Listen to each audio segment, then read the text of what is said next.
जय गुरु। वंदे पुरुषोत्तमं वंदे पुरुषोत्तमं वंदे पुरुषोत्तमं। कथा निर्झर सप्तम खंड दिनांक 14/3/1946। आशीर्वाद के संबंध में चर्चा चली। मिदनापुर के एक भक्त ने कहा, हे ठाकुर, आपका आशीर्वाद रहना चाहिए तो काम हो जाएगा। इस पर श्री श्री ठाकुर जी ने कहा, आशीर्वाद का अर्थ है विधिवाद, अनुशासनवाद।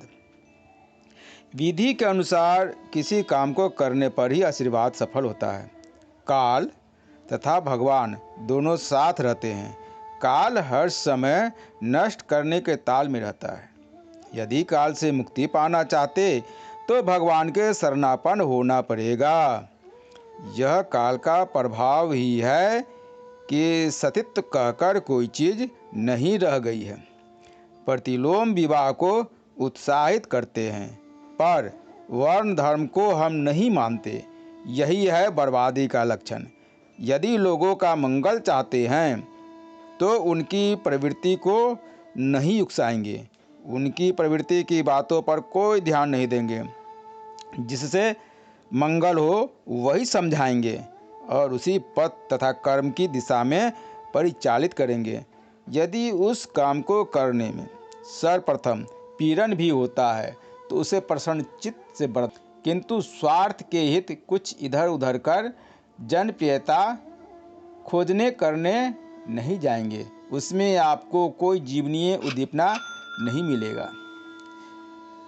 मेदिनीपुर के एक भक्त ने कहा, हे ठाकुर, आज हिंदू समाज गौ एवं नारी रक्षा करने में अक्षम है।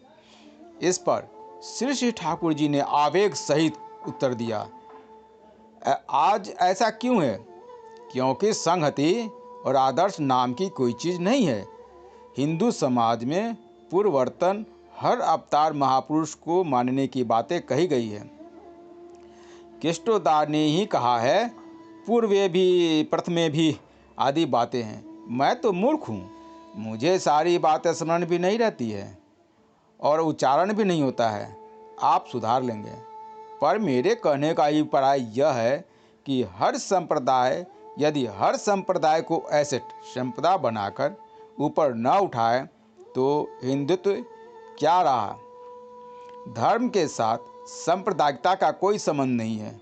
अस्थि वृद्धि लेकर ही तो धर्म का कारोबार है। जिनमें हम धर्म का रूप देखते हैं उन्हें आदर्श कहते हैं। विभिन्न युग में जो भी आदर्श आते हैं वे मूलतः एक ही बात को विभिन्न तरह से कहते हैं। उसके लिए उनमें विभेद करने से काम नहीं होगा। एक व्यक्ति को स्वीकार करते हैं तो सभी को स्वीकार करना चाहिए। वर्तमान को तो खासकर स्वीकार करना चाहिए। जो वर्तमान है वह हर पूर्ववर्तन की जीवंत वेदी होते हैं। विवर्तनवाद को मानते हैं तो उस चीज़ को स्वीकार किए बिना कोई उपाय नहीं है। यदि जोर जबरदस्ती विज्ञान तथा वैज्ञानिक विधि को अस्वीकार करने जाएं तो क्या हम पार पा सकेंगे?